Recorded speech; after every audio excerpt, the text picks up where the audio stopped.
अर्जुन सिंह त्यागी जी सर्वप्रथम हम जनपद सहारनपुर के बहादुर साथियों का इस्तकबाल करते हैं, उनको सलाम करते हैं और अपने बुजुर्गों का चरण स्पर्श करते हैं कि आपने हमारे बहुत ही कम समय के आह्वान पे हमारे आप सब इकट्ठा हुए हैं और जो हमारे बुजुर्ग साथी जिन्होंने हमको आशीर्वाद दिया, चौहान साहब और आप सब कर्मचारियों के मसीहा स्वर्गीय टीकम सिंह जी, मैं मेरठ में था तो वहाँ भी एक हमारे कर्मचारियों के मसीहा सुधाकर शर्मा जी का नाम सुना हमने, उनकी भी मूर्ति भी लगी है वहाँ कलेक्ट्रेट में मेरठ में, उनके साथ और स्वर्गीय ललन पांडे जी अमर रहे, उनके सपनों को साकार करने के लिए उन्हीं के जो संस्थापक थे उत्तर प्रदेश राज्य कर्मचारी महासंघ के,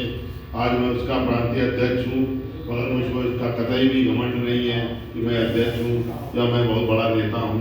मैं भी आपकी तरह ही लोक निर्माण विभाग में प्रधान सहायक के पद पर हूँ, प्रशासनिक अधिकारी का कार्य कर रहा हूँ और उसका वेतन भी मुझको प्रशासनिक अधिकारी का मिल रहा है।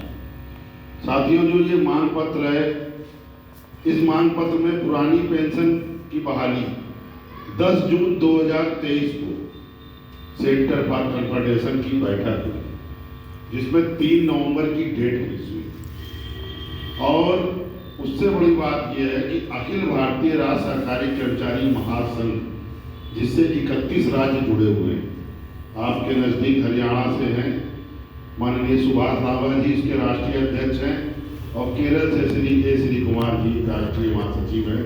तो मैं उस महासंघ का भी राष्ट्रीय सदस्य हूँ और साथियों 31 राज्य जुड़े हुए हैं, जिसमें केवल गुजरात और उत्तरांचल हमारे साथ नहीं है, परंतु वहाँ की भी समस्याएं हमारे महासंघ तक पहुँचती हैं और जो भी आज बात हमारी आपकी होती है, हमारा ऑल इंडिया उसको फिलिस्तीन तक की, फ्रांस तक की पहुँचाता है और इंटरनेशनल लेवल पे भी ये बात होती है। साथियों, पुरानी पेंशन हम पुरानी पेंशन कर रहे हैं, हमारा नकदी कहाँ चला गया, हम कुछ नहीं कर पाए। कोरोना काल के बहाने हमारा सीसीए चला गया, हमारा जो है 2 बच्चों पे 1 इंक्रीमेंट लगता था, चला गया। हम कोरोना काल के बाद सोच रहे थे हमको मिल जाएगा, सचिवालय को लाभ दे दिए, सचिवालय से सेंटर से हमारी प्रायोरिटी है उसमें भी अंतर कर दिया।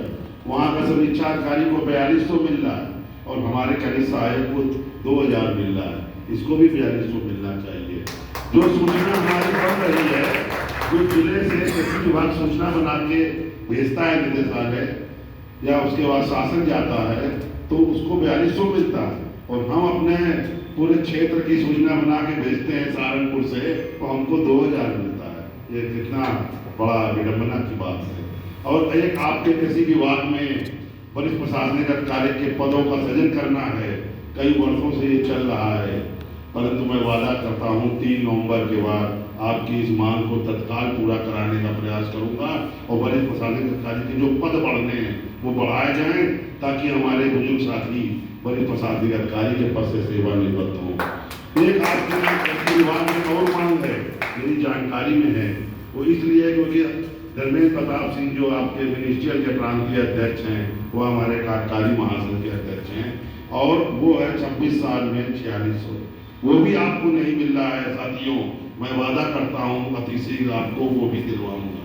और ये 3 नवंबर की तो रैली दिल्ली में हो ही रही है, ये तो आपकी रैली है ही है और आपकी एक रैली मैं आपको आज बता के जा रहा हूँ। मैं अपना मांग पत्र, आपका मांग पत्र सरकार को भेज चुका हूँ।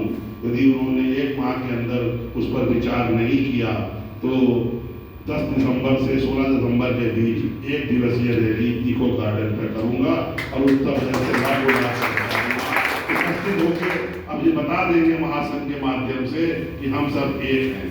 तो हम कहना ये चाह रहे थे कि जब 10 जून को कार्यक्रम 3 नवंबर का लग गया तो हमारे कुछ साथियों ने अगस्त में लगा दिया, कुछ साथियों ने सितंबर में लगा दिया, कुछ साथियों ने अक्टूबर में लगा दिया। अरे भाई, जब 3 कृषि कानून वापस हो सकते हैं तो एनपीएस क्यों नहीं वापस हो सकता है? जब 10 जून 2023 को बैठक हुई तो जून के महीने में पूरे भारतवर्ष में माननीय मुख्यमंत्री और प्रधानमंत्री को पूरे भारतवर्ष में ज्ञापन दिया गया कि ये ज्ञापन हम आपको भेज रहे हैं, आप यदि इस पर विचार नहीं करोगे तो हम रैली करेंगे।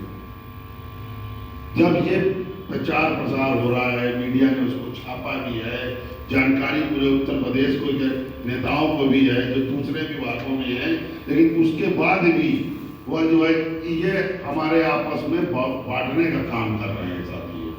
कृषि कानून वापस कैसे हुआ है साथियों, पहले तो आप ये समझ लीजिए। कृषि कानून के जो नेता थे उन नेताओं ने तो कृषि कानून को वापस करने का धरना लगा दिया, और जब सरकार से वार्ता में उनका काम बनने लगा तो वो बैकफुट पे आके पीछे को हटने लगे। तो किसानों ने कहा ऐसा है भैया, तुम तो पैसे वाले हो, तुम अपना जाओ, हम अब यहाँ बॉर्डर से वापस नहीं जाएंगे, मर जाएंगे, वापस नहीं जाएंगे, क्योंकि ये वापस जाके हमको मरना है, क्योंकि वो प्रोजेक्ट ही अडानी के लिए आया, अंबानी के लिए आया, वो खरीदते, वो बेचते, वो करते हिसाब से काम। तो बोले हम न जाएंगे। 737 किसान मर गए, दिवंगत हो गए, और सरकार को माननीय प्रधानमंत्री जी को आके उसको वापस लेना पड़ा और माफी मांगनी पड़ी कि शायद हम आपको समझा ना पाए। ये एकता, तो हमारी एकता ये होनी चाहिए। और आज ये सबक लेके यहाँ से हमको जाना चाहिए कि आज के बाद जब कोई कार्यक्रम लगाने आएगा आपके बीच में तो आप उससे ये बात जरूर पूछिए, क्या 3 नवंबर को आप गए थे? ये जरूर पूछिए उससे साथियों, क्या आप 3 नवंबर को गए थे? और दूसरा क्वेश्चन उससे ये जरूर पूछिए कि क्यों नहीं गए थे, और तब जब नहीं गए थे तो अब हम जाएंगे तो अब हमको मिल जाएगी। वो भी आंदोलन था, ये भी आंदोलन है। आपको 3 नवंबर में भी आना चाहिए था, और आज वाले में हमारे अपने नेताओं से भी हम कहेंगे कि आपको भी आना चाहिए, हर दिन जाना चाहिए दिल्ली, हर दिन दिल्ली में आप रैली करिए, हम आपके साथ हैं। और यदि सब लोग एक साथ 3 नवंबर को करते तो दिल्ली का क्या होता? दिल्ली हो जाती जाम, यातायात हो जाता तहस नहस। और जिस मीडिया के लिए हम और आप परेशान हैं वो हमको छाप नहीं रही है, पूरा भारतवर्ष नहीं पूरे वर्ल्ड में पता चल जाता कि पुरानी पेंशन बहाली के लिए पूरा दिल्ली जाम हो गया। दूसरी बात साहब, हमारे यशस्वी तेजस्वी लोकप्रिय माननीय प्रधानमंत्री जी का कहना है कि जो सरकारें पेंशन की बात कर रही हैं वह ये पाप ना करें।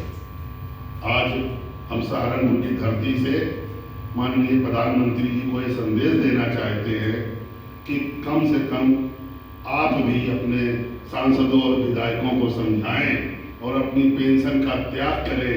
आप भी इस बात को आप भी ये बात न करें कि जो जिस प्रकार से RBI का गवर्नर बयान दे रहा है कि पेंशन की बात होगी तो श्रीलंका बन जाएगा, पाकिस्तान बन जाएगा। हमको ना वेतन दे रहे हो, ना भत्ता दे रहे हो, न 18,000 का बोनस दे रहे हो, 7,000 न्यूनतम पे आप 6,908 दे रहे हो। अब 18,000 न्यूनतम है तो 18,000 देने में तकलीफ हो रही है। हमारे संरक्षक महोदय ने कहा महासंघ का ढांचा, हमारे महासंघ के ढांचे में महासंघ 3 घटकों से बना है। उसमें चतुर्श्रेणी, श्रमिक संघ और मिनिस्ट्रियल, तीनों का समावेश पहले से ही है। और जिलों में भी यदि मिनिस्टर का अध्यक्ष होता है तो चतुर्श्रेणी का महामंत्री होता है, शायद ऐसा सहारनपुर में भी है। तो और जो सबसे बड़ी बात है नियुक्ति, हमारे कर्मचारियों की चतुर्श्रेणी पे नियुक्तियां होनी चाहिए, तृतीय श्रेणी पे नियुक्तियां खोली जानी चाहिए। बहुत से पद खाली पड़े हैं। आज काम कंप्यूटर पे हो रहा है, परंतु कंप्यूटर हमारे कार्यालयों में नहीं है। वो कंप्यूटर भी कार्यालयों में होने चाहिए, उसको सिखाने की व्यवस्था सरकारों को करनी चाहिए। और उसका बोझ बढ़ा है तो कर्मचारी भी बढ़ाने चाहिए। स्कीम वर्कर्स, संविदा आउटसोर्सिंग को बंद करके तत्काल प्रभाव से उन्हें नियमित किया जाना चाहिए। हरियाणा राज्य में संविदा कर्मी को जॉब गारंटी दी गई है, 60 साल तक निकाला नहीं जाएगा। उनके दिवंगत होने पे 30 लाख रुपए का मुआवजा देने की बात की गई है। हमने भी महासंघ के माध्यम से अपने कर्मचारियों के लिए ये बात राज्य सरकार और मुख्य सचिव से की है। साथियों, रिम्बर्समेंट पे क्या हो रहा है, जो सेवानिवृत्त हो रहे हैं एनपीएस के